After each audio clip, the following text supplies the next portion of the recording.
Zou. C'est fini. Messieurs, à vous l'honneur. Vous avez le score le plus bas. Vous mélangez, prenez un dessin. Allez, allez. Hop, on ne traîne pas. Sur de votre coup. Ça va marcher.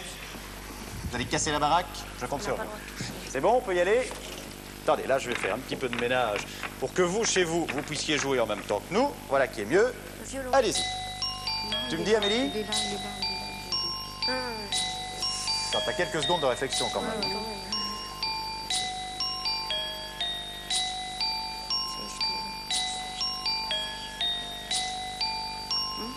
Si vous avez trouvé, je vous écoute. Hein. Oui, la feuille. La feuille, on va vérifier tout de suite. Extrêmement bien joué. Le dessin qui était parti, c'était la feuille. Oh lolo. Et c'est bien ça. À vous maintenant. Bon, va falloir faire aussi bien, hein? Pourquoi vous me regardez comme ça? Vous allez y arriver. Chacun à moitié du boulot. On a classé. Il est concentré, Jean-Pierre. Jean-Pierre, il est très concentré. Je respecte votre concentration. Le ménage est fini.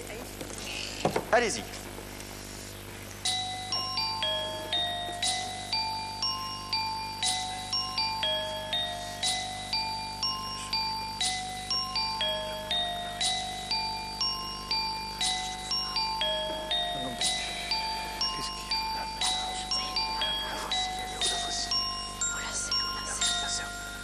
Je vous écoute.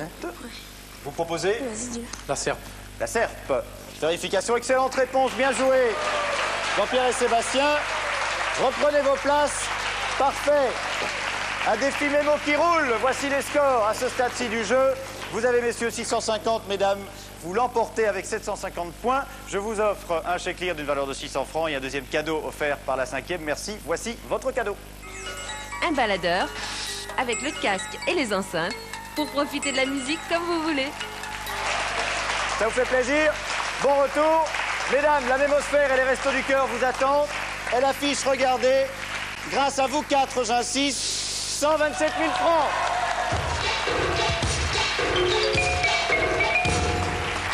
Dans quel état sont-elles, Amélie, Christiane? Ne me dites pas que vous n'êtes pas soutenus. Ne me dites pas qu'on n'a pas envie. Regardez comme ils font. Ça veut dire quoi? Ça veut dire qu'on a envie que vous ouvriez cette Mémosphère. 120 000 francs et même plus pour les Restos du Cœur. Ah, allez, je vous laisse encore 30 secondes de concentration, mais pas plus. Sachez que si vous voulez venir assister à l'émission, chanter avec nous, soutenir les candidats, c'est très simple. Vous composez un numéro, c'est le 45 08 42 05. Vous avez également le Minitel 36 15, code 5e. Si vous désirez être à la place d'Amélie, qui se concentre, et de Christiane, vous composez un autre numéro, c'est celui-là, c'est le 45 02 17 58. Alors je vous trouve très sympa, mais ce qui me ferait vraiment plaisir, c'est que vous partiez toutes les deux, pendant plus d'une semaine, loin, et que vous alliez là parce que vous aurez réussi à ouvrir la Mémosphère. Regardez. Si vous parvenez à ouvrir la Mémosphère, vous partirez pour Istanbul. 7 jours de rêve pour visiter et découvrir la cité des mille et une nuits. On ne perd pas de temps, on y va, venez. Alors, ça va être dur, mais nous allons essayer de taire l'enthousiasme pendant quelques instants pour qu'elle puisse se concentrer. Vous êtes prêtes, mesdames? Attention, c'est parti.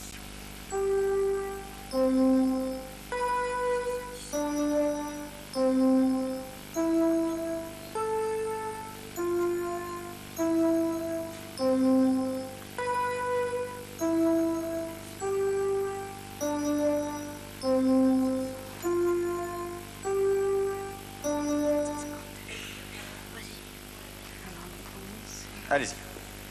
Vas-y. 500. Je sais plus.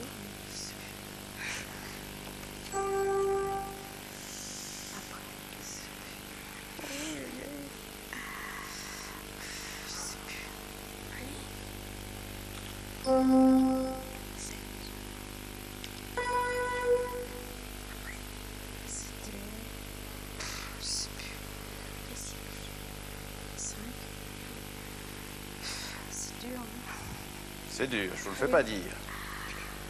3. Je sais plus. Je dois vous demander de jouer une note. 2.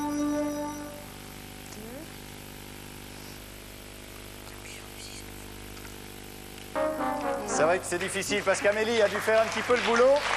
Allez, c'est pas grave. Un chèque d'une valeur de 700 francs pour vous deux et un deuxième cadeau offert par la 5e. Sadéménage vous offre cet échiquier électronique, 64 niveaux de jeu pour affûter votre sens de la stratégie. N'ayez pas de regrets, ça n'est pas facile. Merci à vous, 2 fois par jour sur la 5e, 7h30, 13h. Bonne journée.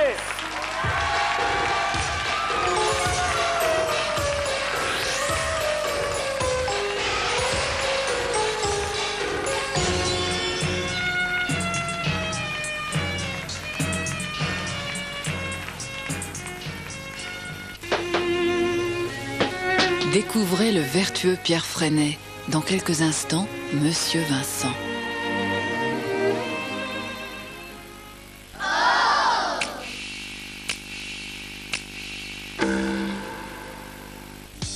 Évoquez-nous le souvenir d'un enseignant qui a marqué votre scolarité. Choisir un professeur parmi tous ceux qui ont jalonné mon parcours d'élève attentive et studieuse n'a pas été un exercice très facile. J'aurais aimé citer Mademoiselle Randouillet, mon professeur d'espagnol, qui m'a donné le goût de cette langue, ou encore Madame Léon, qui aimait Pascal et qui aimait Gide aussi. On n'étudie plus beaucoup Gide de nos jours, en tout cas on ne l'aime plus tellement. Mais puisqu'il fallait se prêter à l'exercice, eh bien j'ai choisi un professeur de français que j'ai eu en 6e et 5e, ça remonte à loin, qui s'appelle Mademoiselle Ruyère, et qui nous avait donné comme thème de dissertation, on disait rédaction plutôt, jour de fête. Les forains sur la place, ils arrivent, ils s'installent, ils s'en vont. J'étais pas très fière de moi, mais quand elle m'a rendu ma copie, j'ai vu que j'avais la meilleure note. Parce que, me dit-elle, tu as écrit sur un style impressionniste. Tes phrases étaient courtes, on sentait vraiment les forains qui partaient, qui s'en allaient. C'est formidable, tu devrais écrire. J'avais toujours eu en secret envie de devenir écrivain ou journaliste ou de me servir de ma tête et de ma plume. Eh bien, je crois qu'elle m'a donné l'impulsion et ça ne m'a jamais quittée. Truman le surnommait le plus grand Américain de notre génération. Pourquoi il dit que c'est le plus grand Américain de maintenant? Parce qu'il a aidé à reconstruire l'Europe. Pourquoi alors c'est les femmes qui travaillent? C'est les femmes qui travaillaient, mais lui, il avait un plan. Si nous décidons de réaliser ce plan, nous y parviendrons. Comment reconstruire l'Europe? Georges Marshall, samedi à 14h30 sur la 5e.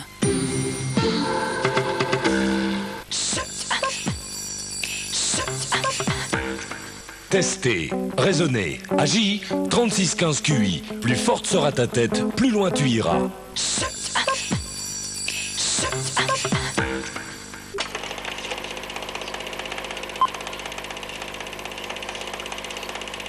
Bonjour.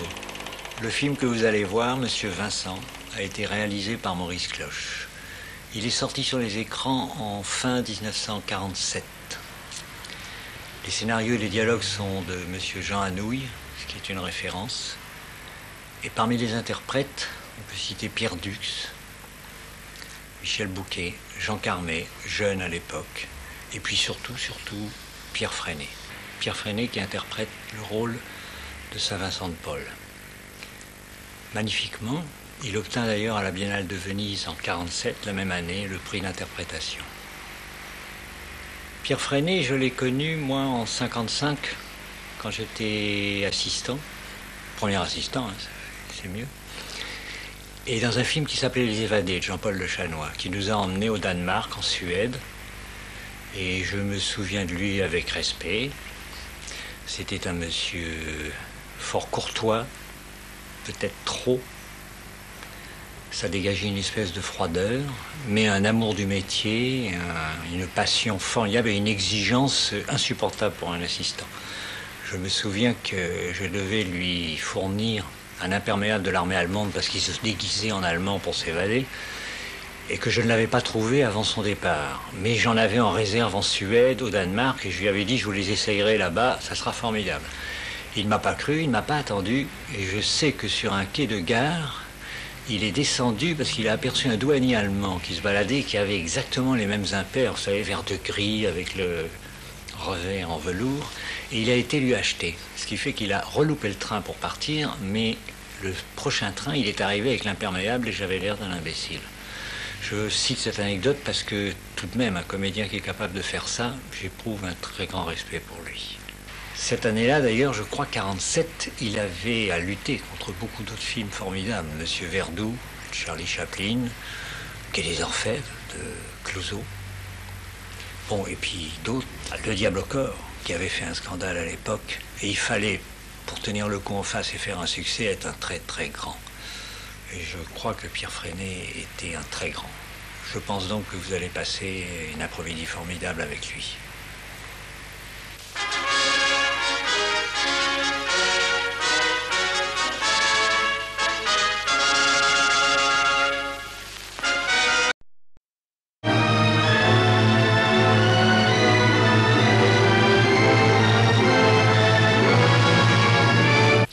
Qu'est-ce que j'ai fait? Oh, mais tu n'es pas entré hier soir, tu as décroché.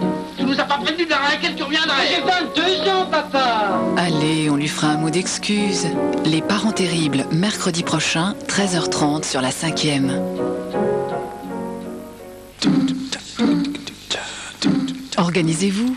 Dans quelques instants, emploi.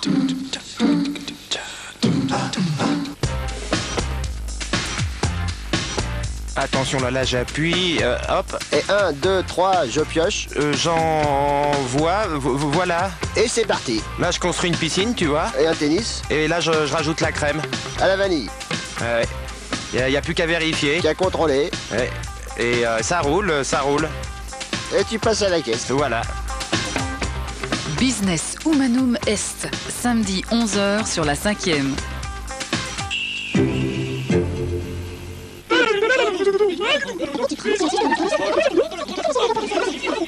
Bonjour, un nom à retenir des clics, un numéro de téléphone, le 36 68 14 05 pour toutes vos questions relatives à l'emploi, les formations, l'orientation professionnelle. On retrouve maintenant Fabien, 21 ans, par la voie de l'alternance. Il a passé son baccalauréat en partant d'un niveau CAP. On l'écoute. Salut, je m'appelle Fabien, j'ai 21 ans.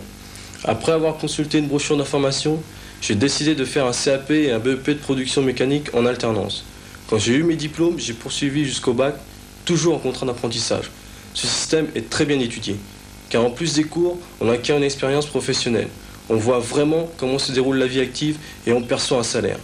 Je pense que l'apprentissage, c'est un atout pour trouver un emploi. Alors n'hésitez pas, foncez.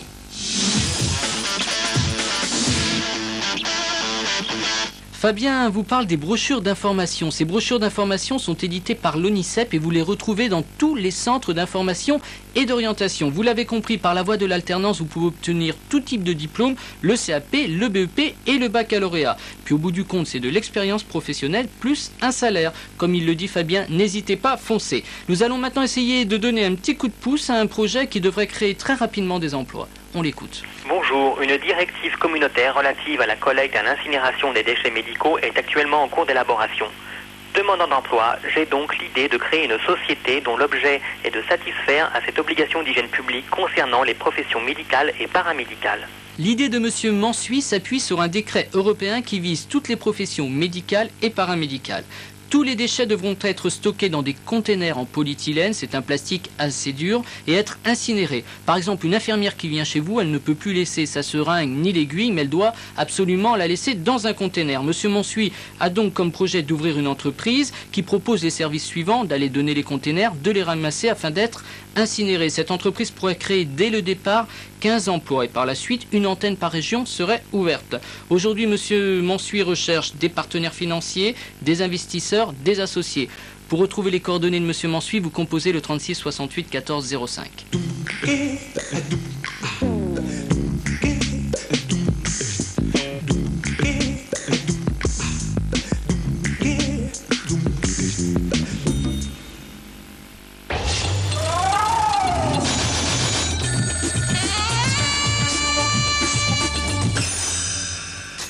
Bonjour, Emploi, vous le savez, c'est un magazine où nous parlons d'idées et d'expériences en matière d'emploi. Tout de suite, le sommaire de ce magazine.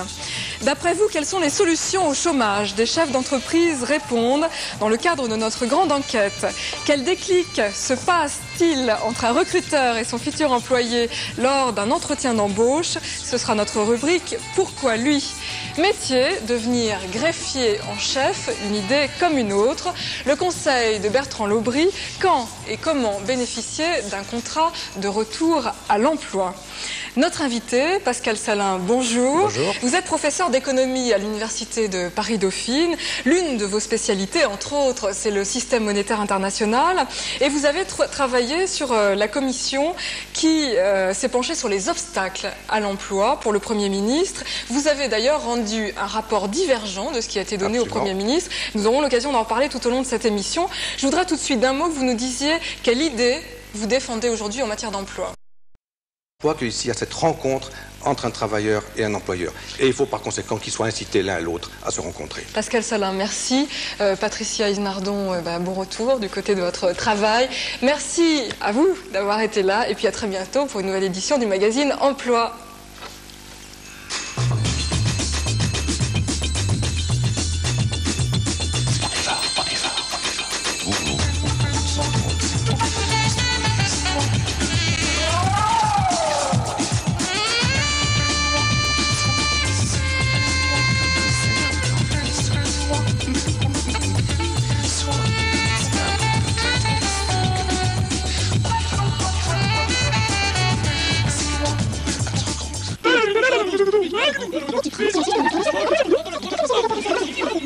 Déclic, c'est chaque jour de nouvelles offres d'emploi, des formations, des stages pour les étudiants. Vous composez sur votre téléphone le 36 68 14 05. Vous vous laissez guider, tout est classé jour par jour. Nous allons maintenant voyager puisque le Club Méditerranée recherche 350 personnes dans le secteur de l'animation. Les conditions, plus de 21 ans, dégager des obligations militaires, être disponible de 4 à 6 mois entre mai et septembre, connaissance de l'anglais, l'allemand ou l'italien. Je vais vous donner maintenant la liste des métiers. Animateur fantaisiste, costumier, décorateur, scénographe, sonorisateur, éclairagiste, disque jockey, musicien et animateur d'ateliers arts appliqués. Pour tout cela, vous envoyez un CV, lettre de motivation ainsi qu'une photo et puis considérez que sans réponse dans un délai de 4 semaines, votre candidature n'a pas été retenue. Bon voyage. Une société de transport frigorifique internationale recherche un électricien poids lourd avec au moins 2 ans d'expérience. Le CAP ou le BEP est souhaité, c'est un contrat à durée déterminée de 6 mois, évolutif vers un contrat à durée indéterminée si vous convenez au poste. Vous téléphonez à la NPE de Brive. Une histoire de smock, fabricant de vêtements pour enfants de 3 mois à 12 ans, recherche des délégués commerciaux. Il en faut à peu près 1 par région. Votre fonction, développer, gérer et animer un réseau de vendeurs à domicile. La planification et le recrutement de vos vendeurs sont à votre charge. Niveau BEP, plus expérience de la vente souhaitée, véhicule indispensable, c'est un statut salarié avec un pourcentage sur le chiffre d'affaires. Vous envoyez votre CV et lettre de motivation à la société Histoire de Smock. Une formation puisque Central Mode et l'Institut français de formation recherchent des jeunes de 16 à 25 ans pour un contrat de qualification afin de devenir vendeuse ou vendeur prêt-à-porter. Aucun niveau n'est exigé, une bonne présentation est souhaitée. Cette formation dure 1 an, elle est gratuite et rémunérée. Vous contactez par téléphone Monsieur Elal. Toutes ces adresses, tous ces numéros de téléphone, vous les retrouvez sur le 36 68 14 05. Chef d'entreprise, j'attends par fax vos offres d'emploi au 41 46 55 76.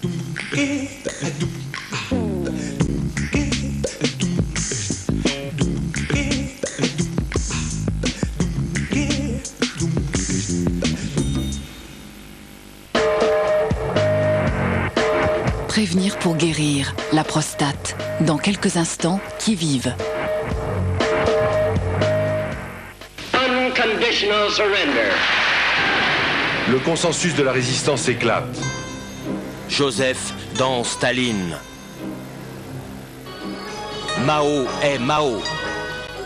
Charles est De Gaulle. Oppression, révolution, libération. Trouvez-vous tous les deux que le monde soit... Pour mieux saisir le monde de demain, le sens de l'histoire.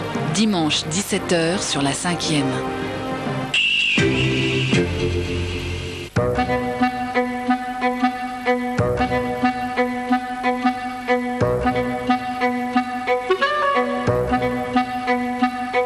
Bonjour, hier nous avons parlé des adénomes de la prostate. Ce sont les tumeurs bénignes sur cette petite glande que possèdent tous les hommes. Aujourd'hui, nous allons parler de la tumeur maligne, c'est un peu plus grave bien sûr, c'est ce qu'on appelle le cancer de la prostate. Alors il y a 1 ou 2 siècles, on considérait que c'était une tumeur très rare et dans les années 1920, on conseillait aux porteurs de pathologie de cette prostate d'éviter la constipation, d'éviter la position assise trop prolongée et d'éviter les refroidissements. Aujourd'hui, bien sûr, les choses ont un petit peu changé. D'abord, c'est une tumeur qui n'est pas si rare que ça. On en diagnostique 15 000 cas en France tous les ans. C'est la deuxième cause de décès par cancer chez l'homme. D'autre part, bien évidemment, on a trouvé d'autres moyens que ces simples conseils pour traiter les cancers de la prostate. Et surtout, on peut les dépister relativement tôt et c'est très important. C'est pour ça notamment qu'il faut se faire examiner régulièrement par son médecin. Mais voyons tout de suite quels sont les rapports entre les adénomes de la prostate et le cancer. Est-ce que l'adénome peut se cancériser ? La bagatelle, quand même, ce n'est plus la principale de la vie. Exactement. La bagatelle, comme c'est joliment dit. Le cancer de la prostate se traite parfaitement à une seule condition, d'être dépisté très tôt. Aujourd'hui, on estime que seul un quart des patients porteurs d'un cancer de la prostate sont dépistés à un stade suffisamment précoce pour qu'on puisse les débarrasser définitivement de cette maladie, ce qui veut dire que dans 3/4 des cas, malheureusement, on ne peut donner que des traitements dits palliatifs, c'est-à-dire qui vont viser à améliorer le confort de vie de ces patients. Alors ça suffit pour vivre correctement, pour ne pas avoir trop de problèmes, mais bien sûr, ça n'est pas satisfaisant. Demain, nous verrons comment on vit l'après-prostate, c'est-à-dire après notamment l'ablation de cet organe. Au revoir.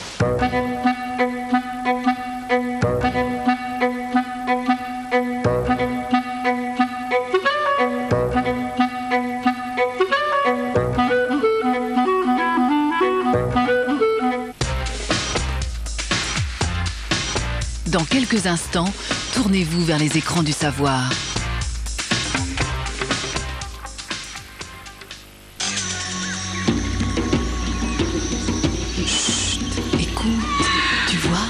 C'est ça le pouls de la forêt. J'adore. Oh non, j'ai horreur qu'on coupe les arbres. Il faut bien l'élaguer, la forêt. Simplement, il faut savoir le faire. Ni trop, ni trop peu. Allez, tais-toi. On écoute encore. Écoutez vivre les forêts du monde. Aujourd'hui, à 18h sur la 5e.